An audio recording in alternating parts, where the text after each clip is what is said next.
Continuous tense की पहचान रहा है, रही है, रहे हैं, रहा हूँ आदि शब्दों से अंत हो, वही प्रेजेंट कंटिन्यूअस का सेंटेंस होता है। तो प्रेजेंट कंटिन्यूअस में अब हम अगले स्टेप में चलते हैं, निगेटिव सेंटेंस में।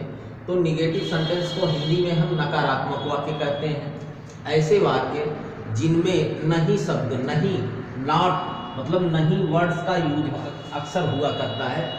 ऐसे वाक्य जिनमें नहीं शब्द आए या कार्य करने के लिए मना किया गया हो, ऐसे वाक्यों को हम नकारात्मक वाक्य कहते हैं। तो आज नकारात्मक वाक्य में, निगेटिव सेंटेंस में मैं आपको ये बताने चल रहा हूँ कि हम प्रेजेंट कंटिन्यूअस टेंस में निगेटिव सेंटेंस को क्रिएट कैसे करें, उसका ट्रांसलेट कैसे करें, कैसे बनाएं।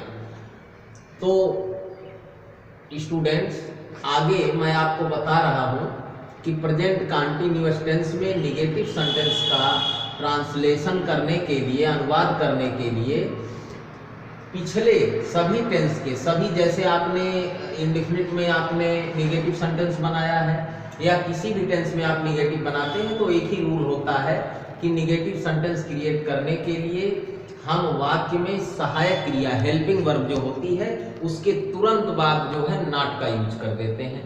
हेल्पिंग वर्ब, सहायक क्रिया के तुरंत बाद नॉट का यूज करते हैं। अब हमें ये देखना है कि किस टेंस की कौन सी हेल्पिंग वर्ब होती है, किस पार्ट की कौन सी हेल्पिंग वर्ब होती है, ये आपको जो है ध्यान में रखना पड़ेगा। तो आज हम प्रेजेंट कंटिन्यूअस टेंस में चल रहे हैं। तो प्रेजेंट कंटिन्यूअस में आपने पढ़ लिया है कि there are 3 kinds of helping verb, 3 प्रकार की सहायक क्रिया होती है। ये आपको हमेशा याद रखना पड़ेगा।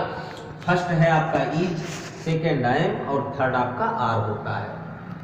अब आपको ये भी ध्यान देना पड़ेगा कि इज को हम कहाँ यूज करें, एम को कहाँ यूज करते हैं और आर को कहाँ यूज करते हैं।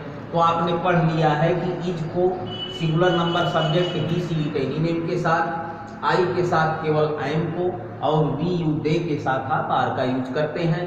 तो अकॉर्डिंग टू सब्जेक्ट, कर्ता के अनुसार सहायक क्रिया को आप सेंटेंस में लेते हैं। इसके तुरंत बाद जो है आप नॉट का यूज कर देते हैं, आपका नेगेटिव सेंटेंस बन जाता है। जैसे मैंने आपको नियम में, रूल्स में मैंने आपको दिखा दिया है, यहाँ डिस्क्रिप्शन में मैंने दे दिया है कि सबसे पहले ट्रांसलेट करते समय हम किन किन चीज़ों को किस क्रम से लगाएं। सबसे पहले आपका सब्जेक्ट आता है। अब सब्जेक्ट को रखने के बाद कार्य को जो करने वाला, वाक्य में जो कार्य को करने वाला होता है वो आपका सब्जेक्ट होता है, कर्ता होता है। तो कर्ता को जब आपने रख लिया सबसे पहले सब्जेक्ट को, तो सब्जेक्ट के साथ आपको देखना है कि कौन सी हेल्पिंग वर्ब लेना, उसके तुरंत बाद उस हेल्पिंग वर्ब को लाइए और उसके तुरंत बाद आपको निगेटिव बनाना है तो नॉट लगा दीजिए। और उसके बाद अगले स्टेप में मेन वर्ब को आप वाक्य से सिलेक्ट करिए, इसके बाद उसमें आईएनजी बढ़ाकर और लास्ट में आप ऑब्जेक्ट लिखकर सेंटेंस को पूरा कर देते हैं। तो रूल आपका बना, सबसे पहले first step, at first subject हो गया, इसके बाद हेल्पिंग वर्ब हो गया, इसके बाद आपका नॉट आया, इसके बाद मेन वर्ब को लाने के बाद उसमें आपको आईएनजी नेसेसरी रूप से, इसको जो है अनिवार्य रूप से आपको आईएनजी बढ़ा देना है। इसके बाद आप ऑब्जेक्ट लिखकर सेंटेंस को क्रिएट कर देते हैं। एज एग्जाम्पल हमने आपको दे दिया है, जैसे हम खाना नहीं खा रहे हैं। तो आपने यहाँ पहचान कर लिया कि रहे हैं प्रेजेंट कंटिन्यूअस टेंस और इस वाक्य में नहीं भी आया है, निगेटिव सेंटेंस।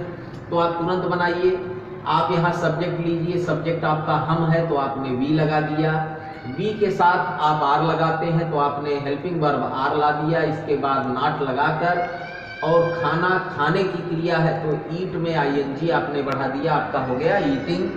और द फूड, इस ऑब्जेक्ट को आपने लास्ट में रखकर वाक्य को आपने क्रिएट कर दिया, सेंटेंस को क्रिएट कर दिया। तो स्टूडेंट्स, आप इसी तरह से, इसी क्रम से प्रेजेंट कंटिन्यूअस टेंस के निगेटिव सेंटेंस के वाक्यों का अच्छे ढंग से आप जो है ट्रांसलेट कर सकते हैं।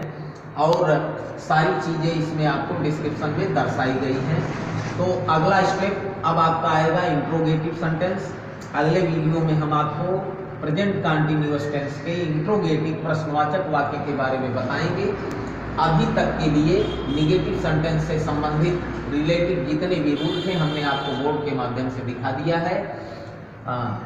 और आगे आप इसका स्टडी करते रहें। Thank you. In grammar class and अगले स्टेप में फिर हम आपको अच्छे ढंग से आपका इंट्रोगेटिव सेंटेंस क्रिएट कराएंगे। Thank you.